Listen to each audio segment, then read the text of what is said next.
Hey everyone, welcome in Sony Educational Coaching Center. Today we are doing our अध्याय third. इससे पहले हम पहला और दूसरा अध्याय कर चुके हैं, जिसमें ए से लेके और औ तक की मात्राओं को हमने कंप्लीट किया है और जितने भी उनके अंदर एक्सरसाइज थी उन सबको कंप्लीट किया है। आज हम पढ़ने जा रहे हैं अनुस्वार, अनुनासिक और विसर्ग।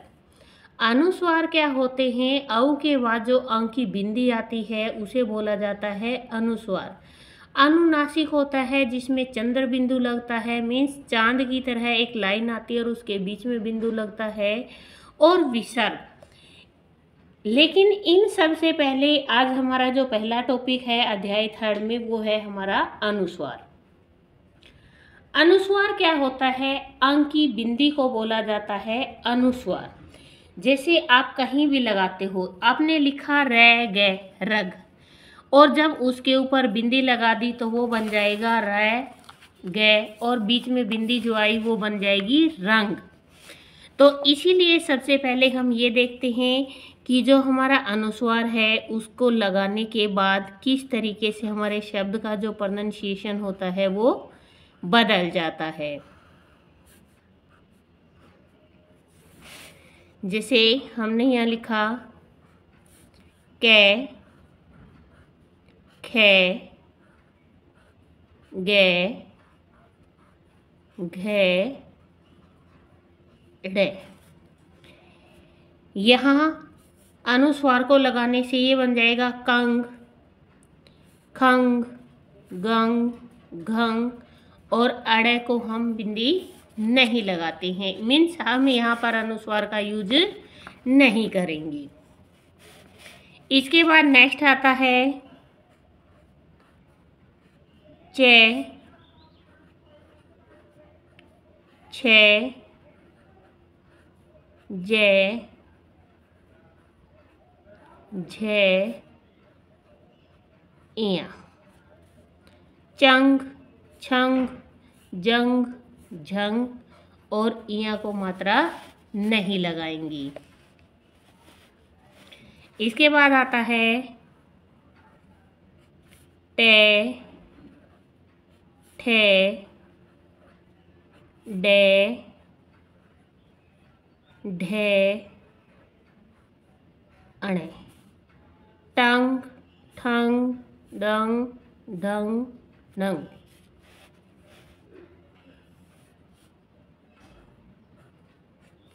टे, थे, डे, ढे, ने,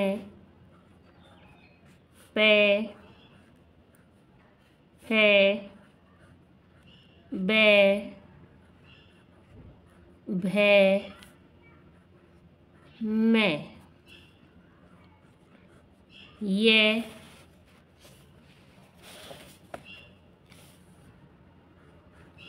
रे, ले, वे, शे, शे, से, है, अक्षय, त्रे, गे। टंग, थंग, दंग, धंग, नंग। पंग, फंग, बंग, भंग, मंग। यंग, रंग, लंग, वंग, संग, शंग, संग, हंग, संग, त्रंग, यंग। तो इस तरीके से हम इनको अनुस्वार को यूज करते हैं। जैसे हमें यहाँ पर नाम के साथ दे रखा है पे, ते, और यहाँ अंग गे, पे, ते, गे। पतंग, झे, ने, डा, झंडा, ले, ने, गु, रे, लंगू। तो यहाँ पे जो अनुस्वार की साउंड आती है वो आधे ने की साउंड आती है। पे, ने, खे। पंख, है, ने, से। हंस, ए, ने, डा। अंडा, डे, ने, डा, डंडा। ए ने दे रे अंदर, जे ने गे ले जंगल, मैं ने दी रे मंदिर, शंख, कंठ, पंखा, पंजा, बंदर, दंगल, बंदूक। इसके बाद आता है लिखो। लिखो का मतलब जो नाम यहाँ पर दे रखे हैं आपको पेंसिल लेना है और इनके ऊपर से बहुत सुंदर सुंदर आपको रिटर्न करना है, लाइक दिस। गे ने गा गंगा, रे ने गे रंग,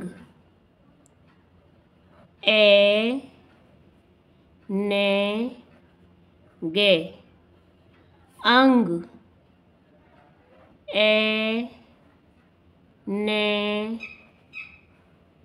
गु रे अंगूर। इसके बाद है यह शंकर भगवान का मंदिर है। तो सबसे पहले आता है कि ये मंदिर किसका है? भगवान शंकर का मंदिर है। मंदिर की चोटी पर केसरिया रंग का झंडा लहरा रहा है। तो मंदिर की चोटी पर कौन से रंग का झंडा लहरा रहा है? केसरिया रंग का झंडा लहरा रहा है। मंदिर के बगीचे में मोर घूम रहा है। तो इसके दो प्रश्न बनते हैं। मंदिर के बगीचे में कौन घूम रहा है? मोर। और दूसरा क्वेश्चन बनता है मोर कहाँ घूम रहा है? मंदिर के बगीचे में। मोर बहुत सुंदर है। मोर कैसा है? मोर बहुत सुंदर है। गंगा किनारे एक मंदिर है। गंगा किनारे क्या है? गंगा किनारे एक मंदिर है। और मंदिर किसका है? मंदिर भगवान शिव का है। गंगा का पानी बहुत ठंडा है। अब इसके बाद यहाँ पर आपको पिक्चर दे रखी है और पिक्चर देखकर आपको यहाँ पे उनके नेम लिखने हैं। तो ये आपको पिक्चर दिखाई दे रही है मंदिर। मंदिर, ए ने गु रे अंगूर, पे ने डी ते पंडित, बे ने दे रे बंदर। इसके बाद है बॉक्स में से सही शब्द चुनकर खाली स्थान भरो।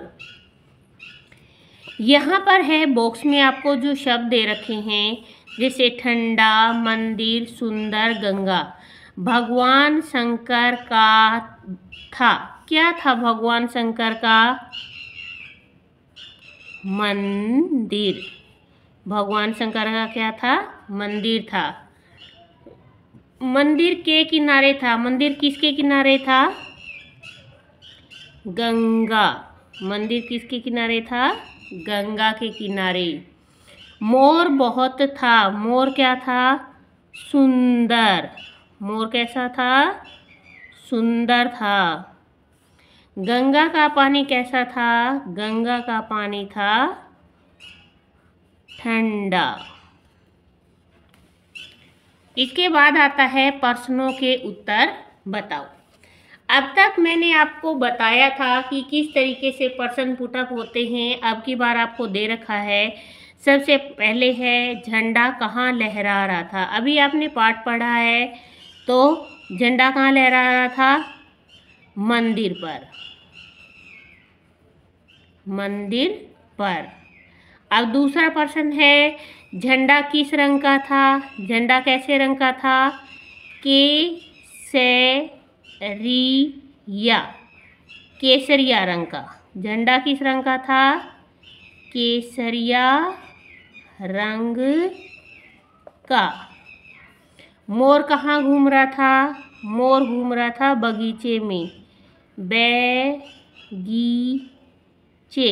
बगीचे में। तो ये आपका जो अनुस्वार है उसका टॉपिक हो गया कंप्लीट। अब इसके बाद आता है हमारा अनुनासिक। अब अनुनासिक में क्या आएगा? अनुनासिक में जो आवाज़ होती है, जैसे यहाँ पे रंग मंग, जो न की साउंड आ रही थी वो खाली वो शब्द के साथ आ रही थी, लेकिन अब जब हम बोले इसकी जो प्रोनंसिएशन है वो नाक से ज़्यादा निकलती है। जैसे हम जो अनुस्वार लिखते हैं उसमें लिखते हैं ठंडा, और यहाँ जब हम इसको बोलेंगे तो यहाँ हम बोलेंगे धुआं, छाँव। तो हमारी जो प्रोनंसिएशन है वो नाक से ज़्यादा निकलती है। तो यहाँ पे जो हमारा अनुनासिक है, अनुनासिक में जो साउंड होती है वो किस तरीके से बदलती है। जैसे मैंने आपको अभी अनुस्वार करवाया, ये हमारे अनुस्वार थे, लेकिन अब हमें यहाँ पर करना है अनुनासिक। अनुनासिक तो यहाँ पर हम क्या करेंगे कि हमारी जो ये बिंदी है इसके नीचे हम चांद बना देंगे, तो इसे बोला जाता है चंद्र बिंदु। तो अब ये हो जाएगा कांग, खंग, गंग, गंग। तो यहाँ पे जितने भी वो लगी हुई हैं, इन अनुस्वार को हम किस में चेंज कर देंगे? अनुनासिक में। तो इसमें अनुनासिक में क्या होता है? जो साउंड आपकी निकलेगी वो साउंड निकलती है आपकी नाक से।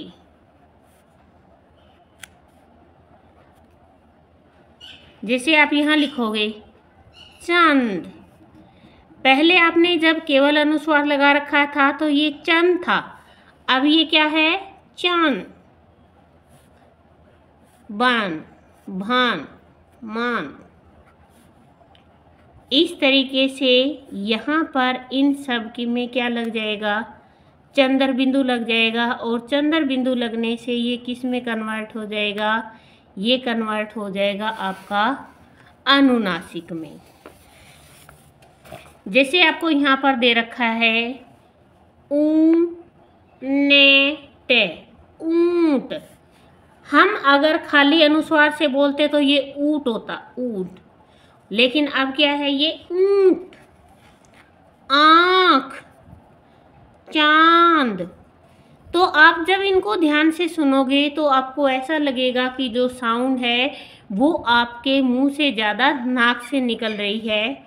माँ, कुआं, छाँव, पूँछ, यहाँ, सांप, दांत, आंत, धुआं, पाँव, मूंछ, कहाँ, सांस, आंचल। इसके बाद है यहाँ पर लिखो, जैसे कि हम पहले लिखते हुए आ रहे हैं। आपको पेंसिल लेनी है और इनके ऊपर से बहुत सुंदर सुंदर तरीके से आपको लिखना है गांव,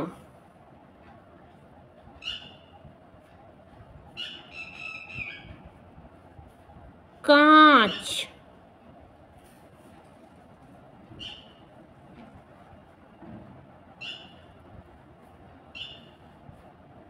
पाँच, महंगा,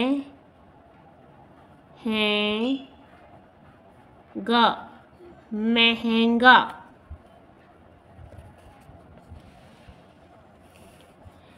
चांद शहर से गांव लौट रहा था। अगर यहाँ बिंदी होती तो ये खाली होता गांव, और अब यहाँ चंद्र बिंदु लगा है तो ये बन गया गांव। चांद शहर से गांव लौट रहा था। तो चांद कहाँ से लौट रहा था? शहर से। कहाँ लौट रहा था? गांव में लौट रहा था। अगर इसका ऑपोजिट क्वेश्चन बनाओगे तो गांव में कौन लौट रहा था? चांद। उसका गांव भंवरपुर अभी 5 किलोमीटर दूर था।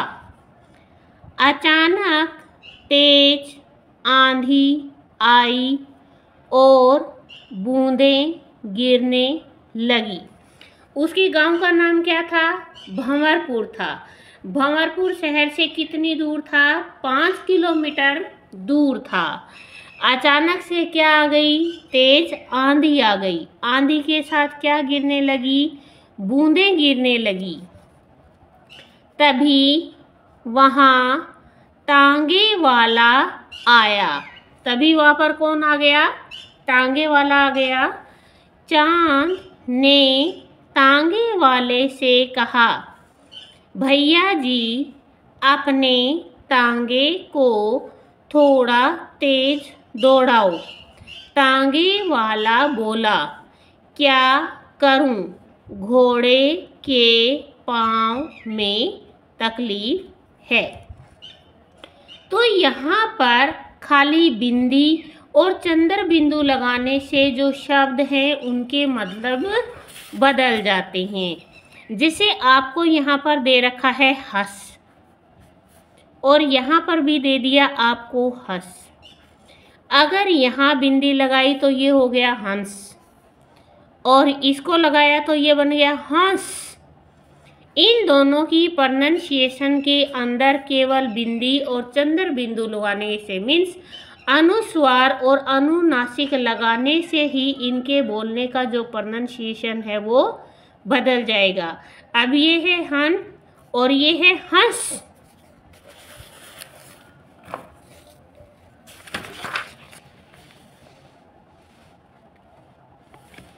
अब यहाँ पर अक्षर व मात्रा मिलाकर लिखनी है। अब यहाँ पर आपको जो भी शब्द दिए गए हैं आप इनको मिलाकर लिखेंगे। पा और च, और जो चंद्र बिंदु है वो पहले वाले नाम पे आएगा तो ये बन जाएगा 5। मैं हूँ है और चंद्र बिंदु मुंह पर आएगा मुंह। का टा और यहाँ लग गया चंद्र बिंदु कांटा। दा ते और यहाँ लगेगा चंद्र बिंदु दांत। बे उ दे और यहाँ लग गया चंद्र बिंदु बूंद। आ खे और यहाँ लग गया चंद्र बिंदु आँख। उसके बाद है उचित अक्षर पर अनुनासिक चिन्ह लगाकर पुनः लिखो। यहाँ पर चाँद, चाँद से बनाया चांद। बा सु री। अब आप इसकी प्रोनाउंसिएशन जब निकालेंगे तो आप ध्यान से देखेंगे कि बांसुरी, जो चंद्र बिंदु की आवाज आ रही है किस पे आ रही है? बा पे। बांसुरी। आगे आपने लिखा गाँव, और यहाँ गाँव गै के ऊपर साउंड आ रही है इसकी तो चंद्र बिंदु गै पे लगेगा। अब यहाँ पर है आधी, और अब बन गया ये आंधी। इसके बाद है बॉक्स में से सही शब्द चुनकर खाली स्थान भरो। गांव में तेज आई। अब यहाँ पे गांव में क्या आई? तेज। पाँव आया, आंधी आई या तांगे? गांव में तेज आंधी आई, ये हो गया आंधी। खाली स्थान को थोड़ा तेज दौड़ाओ। किसको तेज दौड़ाओ? तांगे। तांगे को थोड़ा तेज दौड़ाओ। घोड़े के तकलीफ थी। कहाँ तकलीफ थी घोड़े के? पाँव में। इसके बाद आता है प्रश्नों के उत्तर दीजिए। सबसे पहले आपने देखा शहर से कौन लौट रहा था? शहर से कौन लौट रहा था? चांद।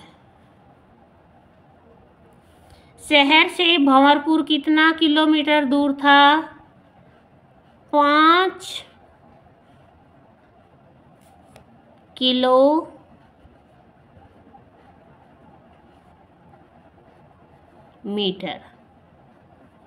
कितना दूर था? 5 किलोमीटर दूर था। चांद ने तांगे वाले से क्या कहा? चांद ने क्या कहा था?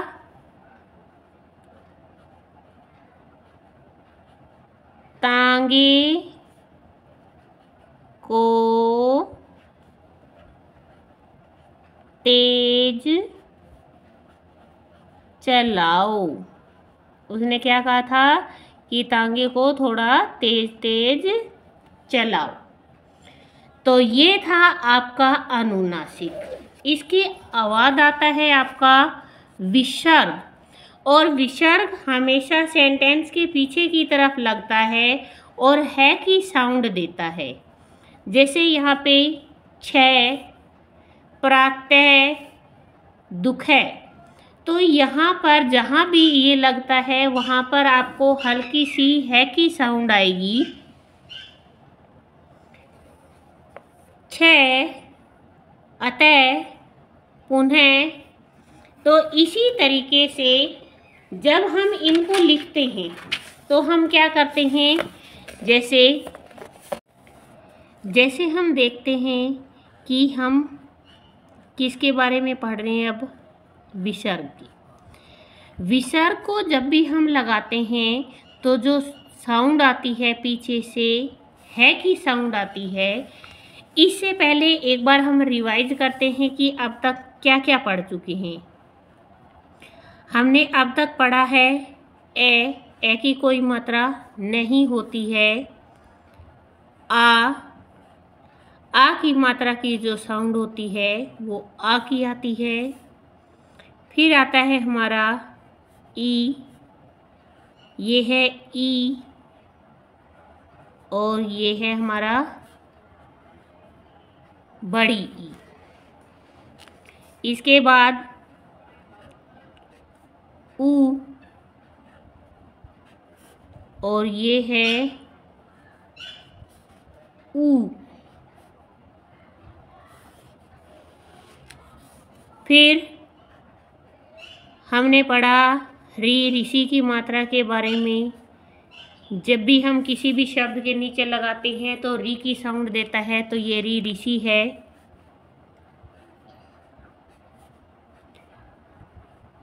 एड़ी,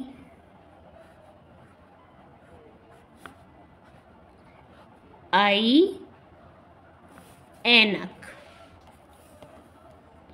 इसके बाद हमने पढ़ी ओ की मात्रा के बारे में। तो एक डंडा और एक मात्रा ओ। फिर हमने पढ़ा औ। इसके अंदर क्या होती है, 2 मात्राएं होती हैं औ। फिर हमने पढ़ा अनुस्वार की मात्रा को।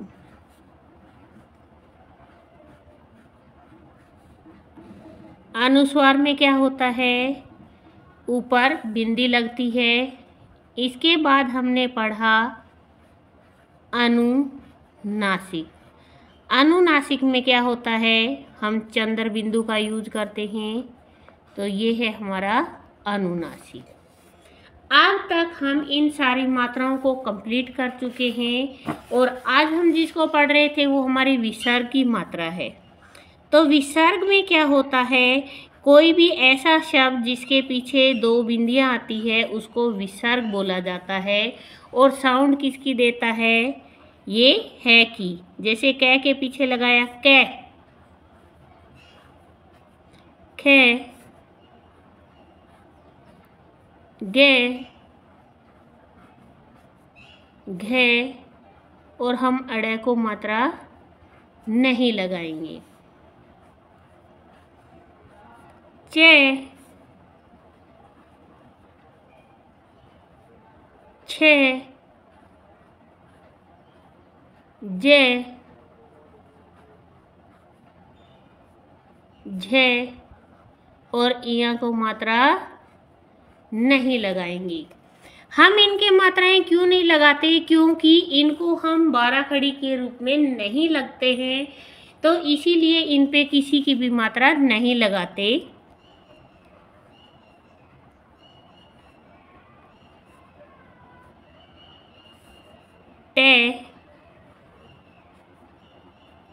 ठे डे ढे अण्हे ते थे दे धे ने पे फे बे भे मैं ये रे ले वे से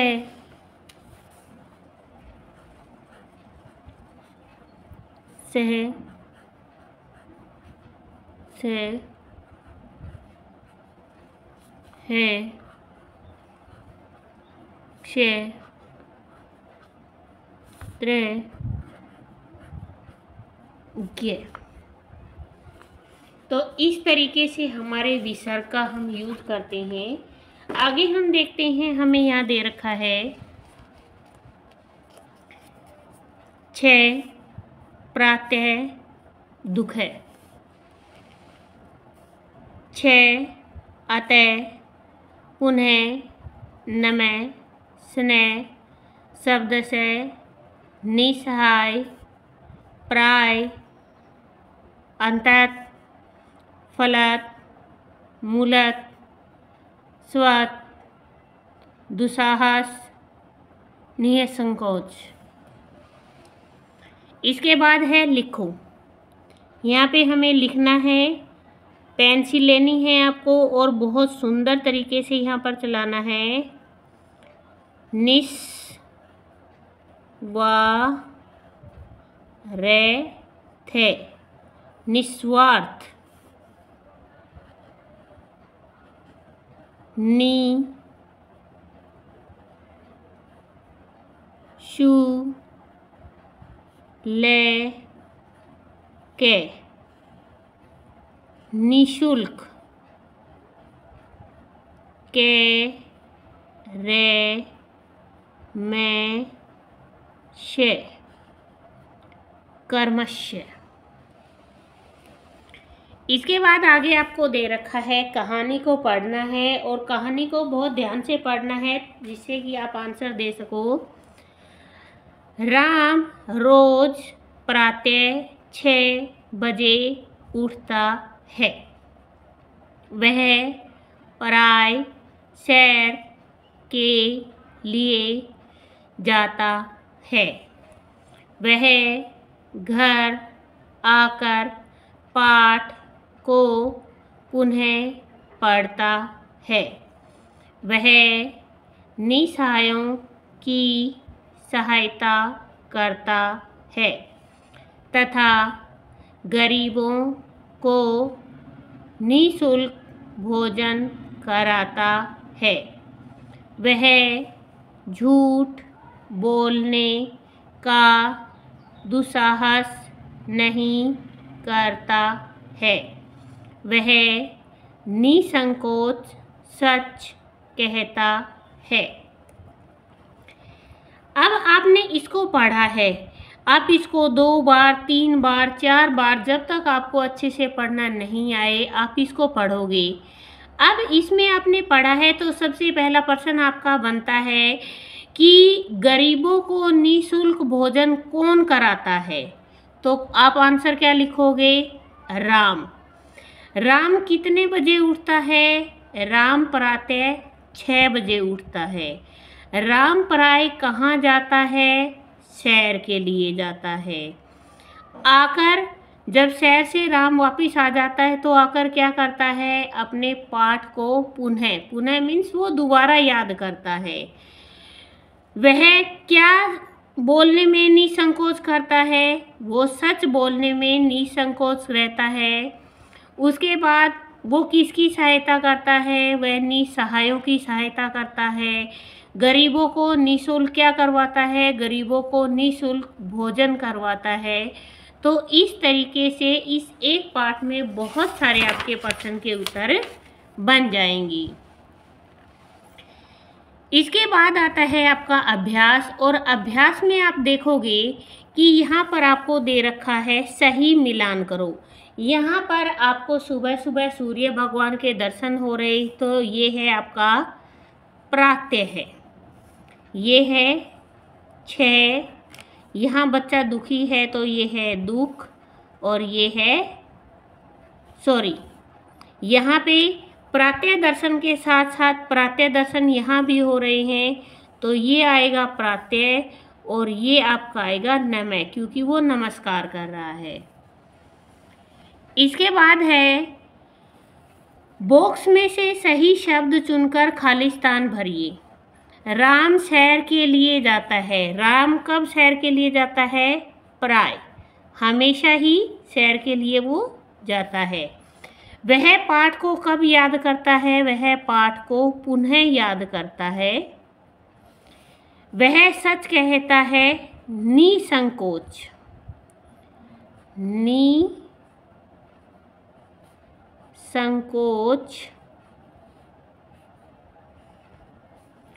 सच कहता है। आगे है राम प्रातः, राम कितने बजे तक उठ जाता है, कितने बजे उठ जाता है वो, राम उठता है प्रातः 6 बजे। राम किसकी सहायता करता है, अभी जैसा कि मैंने आपको यहाँ पर पढ़ाया था कि वह किसकी सहायता करता है, निसहायों की सहायता करता है। किसकी सहायता करता है वो, निसहायों की, निसहायों,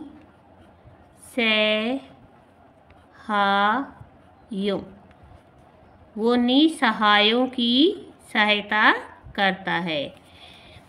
क्या नेक्स्ट क्वेश्चन है यहाँ पर, वह क्या बोलने का दुस्साहस नहीं करता है। क्या बोलने का दुस्साहस नहीं करता है, वह झूठ बोलने का दुस्साहस नहीं करता है। तो यहाँ आएगा झूठ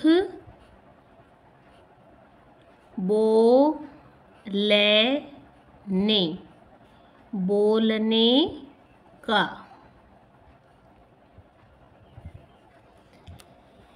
इसके साथ ही आपका जो अध्याय 3 है वो हो चुका है कंप्लीट। इस अध्याय में हमने यहाँ तक पढ़ा है अनुस्वार और अनुनासिक क्या होते हैं।